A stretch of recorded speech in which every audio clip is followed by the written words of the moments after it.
The sound of Roman Reigns' theme blared through the arena, although not so loud that it would ever drown out the huge pop from the crowd as he emerged from the darkness and began his journey down to ringside, his wet hair bouncing off his glistening biceps, emanating a power and presence never before felt in the hearts of all the WWE Universe. He bounded down the stairs with ease, casually fist-bumping those lucky enough to be close enough to him. But his mind was on other things tonight. The Royal Rumble was swiftly approaching, and though he knew he was likely a surefire winner, something jeopardized that: the popularity of his closest and lifetime friend, Dean Ambrose. But no, he couldn't think of that now. He had business to attend to. He leapt over the crowd barricade and entered the ring, climbing the turnbuckle and raising his arms triumphantly to the raucous appreciation from the crowd. He held them in the palm of his hand and everyone knew it. He climbed back out of the ring and joined the commentary team at ringside, replacing JBL, as they only had 3 headsets available due to budget cuts. He acted as usual, his silver tongue lashing at the crowd's delectation as Tamina Snuka began her entrance, much to the dismay of the crowd in attendance. However, their demeanor swiftly changed as the iconic screech of Paige's theme song filled the arena. The arena literally shook as the fans leapt to their feet, once again eager to see the night's action unfold. The bell rang and the match got underway. Chain wrestling resulting in a side headlock against the ropes took place, which was broken cleanly by Tamina. However, any sign of showmanship was quickly quashed as she drove her man-hand into the side of Paige's head, completely dizzying her. What began then was completely uncalled for. Tamina began a brutal assault on her victim, lifting Paige up and tossing her around like a rag doll. The match was over in a matter of moments, as Tamina delivered a particularly stiff kick to Paige's lower jaw.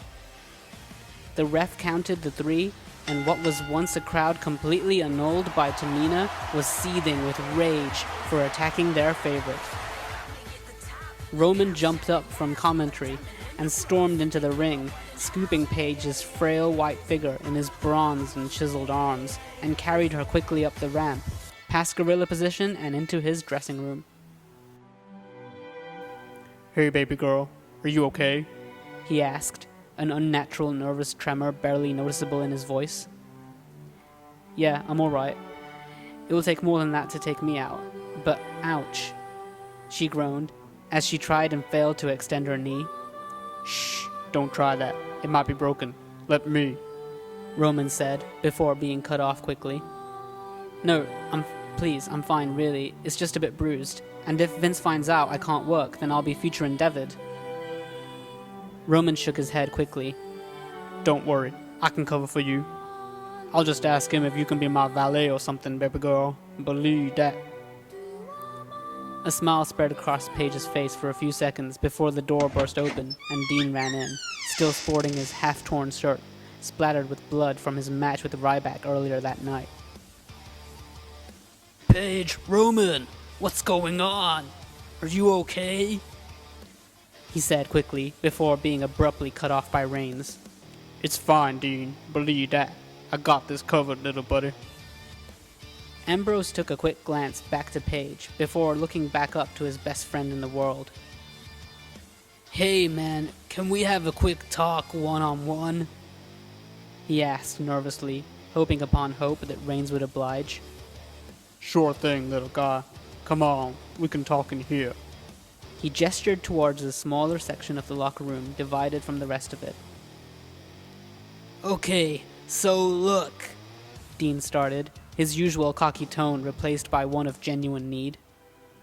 "Look, you know I love Paige, and with Renee dying last year, He looked up once again at his best friend before turning his head away, trying to keep his composure, but losing his grip with every passing moment. I love Paige, and I can't lose someone, not again. It hurts too much, Roman. It hurts more than any sick bump ever could." Roman looked down at his close friend with the deepest of sympathies, before stating, "Don't worry, Dean. Look, now I know Renee dying was tough on you, It was tough on everyone. But Paige, she's not like Renee. She won't replace what you lost. But don't worry. I'm still gonna help you every step of the way. He pulled Ambrose into a deep embrace, his musky scent tinted with a sweet vanilla. And for a brief moment, Dean felt safe and secure from the dark world that he had lived his whole life in, before pulling away and fist-bumping him coolly. Yeah, don't worry about it, man. We're bros. Listen, I gotta go change real quick, but I'll see you later tonight. Roman nodded happily and led Dean back past the now resting Paige and out of the locker room. Believe that, little buddy. He said finally, ruffling Dean's hair before patting him on the shoulder and closing the door. Roman went back to Paige's side and gently brushed his fingers through her hair and kissing her gently on the forehead. He struggled with himself for a moment. Could he do this? He had been presented with the greatest choice of his life, whether he would finally gain Paige for his own and claim his place in her heart as she had claimed a place in his, or whether he would leave her to his best friend and be destined to forever look on from the sidelines. He went back down for another kiss when his decision was made for him. The door unlocked just as he turned around to see a stunned and hurt Ambrose glaring from the doorway, his heart now ripped in two twice in 2 years. It's not what it... Roman said as Dean turned on his heel and stormed off, slamming the door and running away with no sense of direction due to the raw mix of emotions running right through him. Later that night, Roman looked in all the usual places, even going so far as to ask another of Dean's closest friends, Stardust, despite knowing that he would likely never speak again after the Big Show incident. Rains went to bed alone that night and sighed into his pillow. He didn't sleep, for how could he? He had lost his best friend, maybe for good, but he was sure that he'd see him again the next day on SmackDown. Yeah, He said aloud. I'll figure this whole thing out soon enough. If there's anyone who can fix this mess, it's me, Roman Reigns, WWE superstar.